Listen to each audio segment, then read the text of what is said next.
Hello मेरे प्यारे दोस्तों, नमस्कार। स्वागत है आपका नेक्स्ट वीडियो में। जैसे कि आप सभी ने देखा, इससे पहले हमने पढ़ा था एनालिटिकल मेथड यानी कि विश्लेषणात्मक विधि। तो वेक्टर्स की हमने विश्लेषणात्मक विधि देखी थी। और इससे नेक्स्ट टॉपिक है हमारा scalar product of two vector, यानी कि दो सदिशों का अदिश गुणनफल, यानी कि दो सदिशों का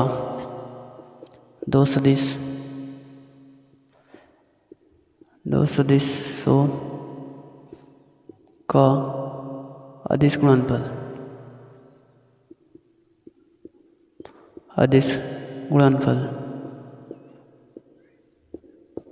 तो जैसे कि हमने इससे पिछली वीडियो में आपको यह चित्र बनाया था, चित्र था ये हमारा, ये हमने ए वेक्टर ये था हमारा। तो यहाँ पर हमारा बी वेक्टर था, यहाँ पर हमारा रिजल्टेंट आर था, यहाँ पर ए वेक्टर ए, यानी कि ये हमारा यहाँ पर ये था और ये था।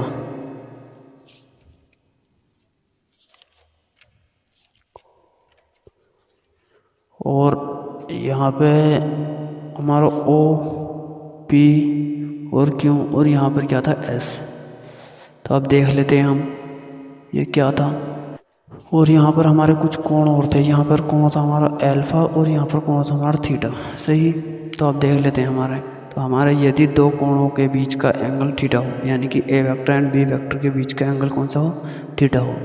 तो देख लेते हैं हम, यदि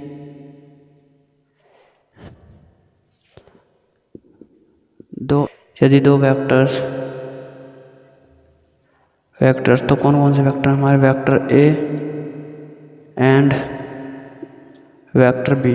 तो वेक्टर बी कौन सा हमारे, तो के बीच का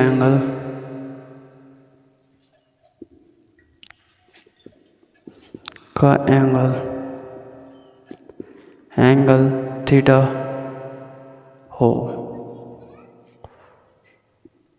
तब हम क्या करेंगे, यदि तब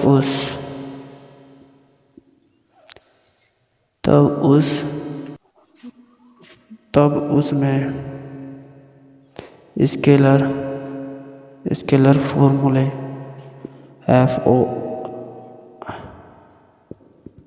फॉर्मूले से रिप्रेजेंट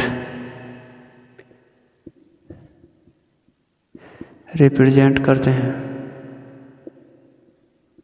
यानी कि जब हमारा vector A and vector B हो, तब उससे और उसके बीच के एंगल थीटा हो, तब हम उसे निम्न फॉर्मूले से रिप्रेजेंट करेंगे। तो हमारा फॉर्मूला क्या होगा वो, तो ए वेक्टर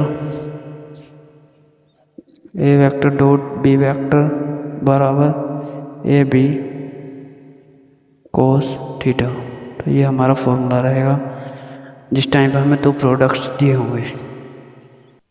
और हम और देख लेते हैं, यदि किसी बॉडी को इसका अदर फॉर्मूला, यानी कि हमें मान लो कोई फोर्स F दिया गया होगा और डिस्टेंस D दी गई होगी, तब उसमें हम कौन सा फॉर्मूला लगाएंगे। अगर वह वर्क निकलवाने लगा तो हम कौन सा लगाएंगे, तो हम उसे देख लेते हैं। यदि किसी बॉडी को,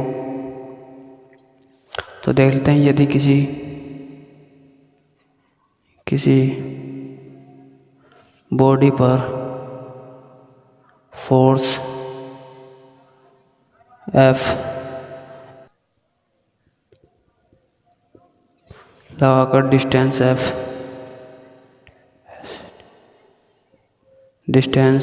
D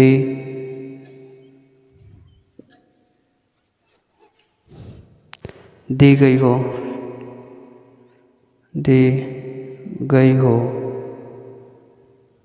तब वर्क डन यानी कि कार्य W, तब वर्क डन बराबर, तो क्या हो जाएगा, W बराबर हमारा, तो W बराबर हो जाएगा हमारा, W बराबर F into S cos theta. कोई से थोड़ा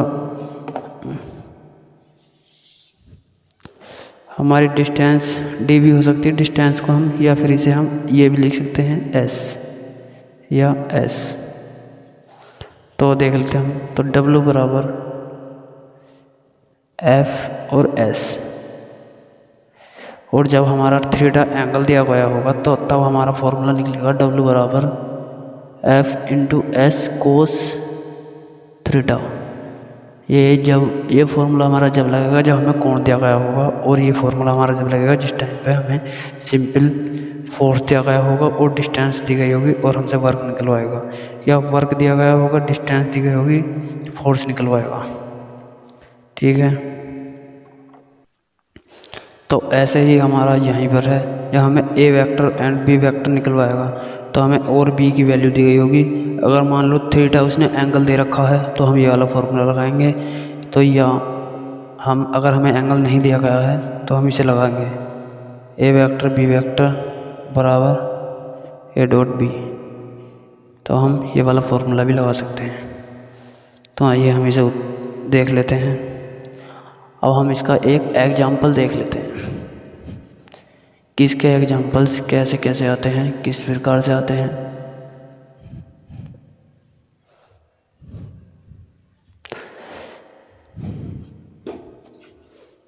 तो देख लेते हैं क्वेश्चन क्या, यदि ए वेक्टर बराबर, तो यानी कि ए वेक्टर बराबर क्या है 3i plus 2j plus 4k, तो ये हमें ए बराबर दिया गया, तथा बी वेक्टर, यानी कि बी वेक्टर बराबर क्या दे रखा हमें 2i plus 2j plus 4k, यानी कि हमें ए वेक्टर बराबर ये दिया गया है, बी वेक्टर बराबर ये दिया गया है, तब हमें ए डॉट बी वेक्टर का मान ज्ञात करना है, यानी कि ए वेक्टर एंड बी वेक्टर का मान ज्ञात करना है। बी वेक्टर दिया गया है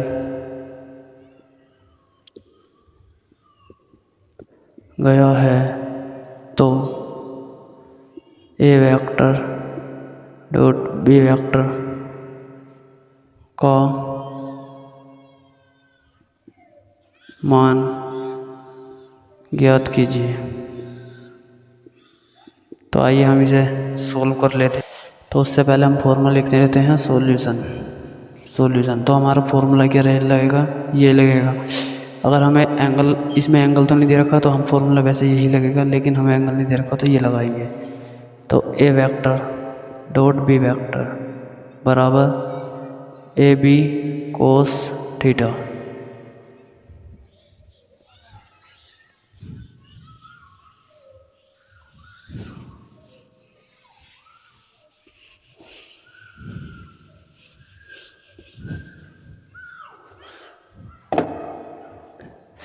तो अब देख लेते हैं हम ए वेक्टर और बी वेक्टर की value, A vector and B vector. तो ए की वैल्यू दी गई है हमें ये 3i plus 2j plus 4k, dot B vector की वैल्यू दी गई है हमें ये 2i plus 2j plus 4k, यानी कि हम के कैप, इनके ऊपर कैप भी लगा सकते हैं। ठीक, ए वेक्टर और बी वेक्टर यानी कि इसकी मल्टीप्लाई इसमें करेंगे। तो देख लेते हैं हम A vector into B vector बराबर 3 2 जा 6 यानी कि 2, और आई यानी कि आई इंटू आई क्या हो जाएगा, ये 1 हो जाएगा। जे इंटू जे क्या हो जाएगा, ये 1 हो जाएगा। के इंटू के बराबर क्या हो जाएगा 1। तो हम ये वाला फॉर्मूला लगाएंगे। तो 3 2 जा 6 और आई क्या हो जाएगा 1 हो जाएगा। तो 1 को रिप्रेजेंट करने की कोई आवश्यकता नहीं है। तो 2 2 जा 4 और जे इंटू जे 1 हो जाएगा, प्लस 4 4 जा 16।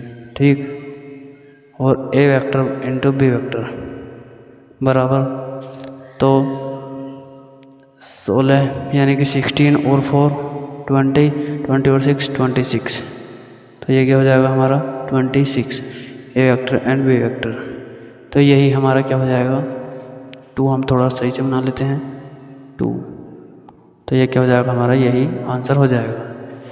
तो हम उसी प्रकार से बताते हैं। और यदि हमारा मान लो वह देता है कि अगर जो हमारा angle theta equal to 90 degree है, तो हम देख लेंगे ऐसे ही, और इसके बराबर कोस थीटा की वैल्यू लगा देंगे। और बाद को अगर जो मान लो हमें थीटा बराबर 60 डिग्री जो भी दिया गया हो, तो हम इसकी वैल्यू लगाकर और कोस थीटा को 90 को कोस 90 और कोस 60 की वैल्यू लगा देंगे। इस प्रकार हमारा एंगल और वो दोनों निकल आएंगे। तो ठीक है, आप इसका स्क्रीनशॉट ले लीजिए। तो इससे हम नेक्स्ट एग्जांपल देखते हैं। नेक्स्ट एग्जांपल में ये तो अब आप कर ही लेंगे इस तरह के। हम देखते हैं कि मैग्नीट्यूड निकालने के बजाय तो मैग्नीट्यूड में क्या होगा यदि हमें ए की वैल्यू दी गई हो तो। सही,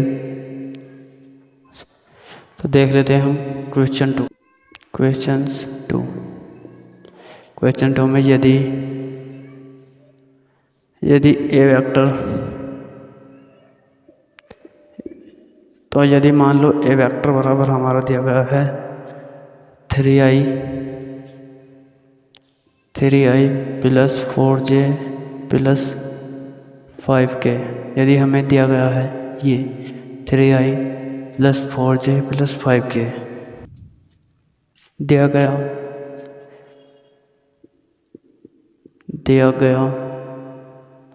हो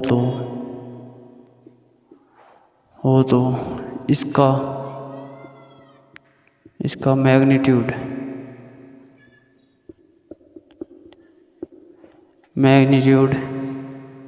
ज्ञात कीजिए या डिटरमाइन कीजिए।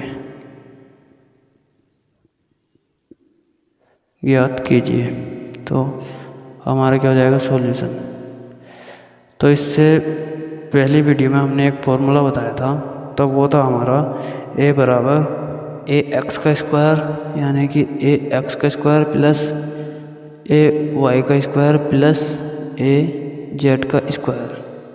और इस पर था हमारा अंडर, यानी कि ए वेक्टर का मान एक्स के सापेक्ष में, तो इसे हम एक्स वाई जेड भी मान सकते हैं। थोड़ा हम साइड को लिख लेते हैं।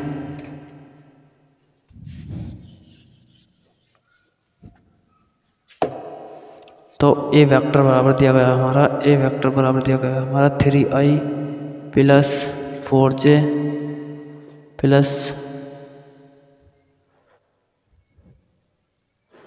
5k, ये हमारा दिया गया है।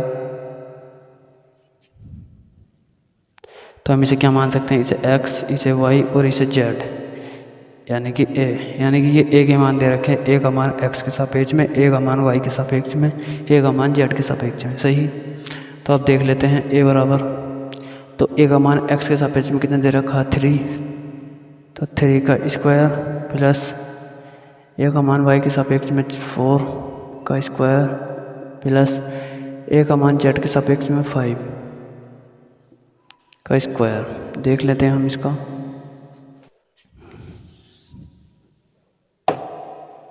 तो a बराबर 3 3 जा 9 प्लस 4 4 जा 16 प्लस 5 5 जा 25। और अब हम इसे ऐड कर लेते हैं और इस पे हमारा अंडर, तो a वेक्टर बराबर जाएगा हमारा अंडर 50। तो a बराबर 5 अंडर 2 का कोई जोड़ा नहीं निकला, तो इसे 2 को अंदर रहने देंगे। सही, तो हमारा ये आंसर हो जाएगा। फिलहाल हमें इसकी ज़रूरत नहीं, ये भी आंसर हो जाएगा। तो इससे आगे के न्यूमेरिकल देखेंगे हम नेक्स्ट वीडियो में। तब तक के लिए धन्यवाद। और रुको, अगर वीडियो पसंद आए तो चैनल को लाइक और वीडियो को सब्सक्राइब करना ना भूलें। और हम आपको बता दें, यहाँ पर प्रॉपर BSc फर्स्ट सेमेस्टर की 1 by 1 वीडियोस आ रही हैं। और अपने दोस्तों को शेयर करें, लाइक करें, कमेंट करना कतई नहीं भूलें। ठीक, अगर आपको कोई अदर टॉपिक की वीडियो चाहिए तो आप कमेंट में उस टॉपिक को लिख दें, आपको वह वीडियो प्रोवाइड करा दी जाएगी। थैंक यू, धन्यवाद।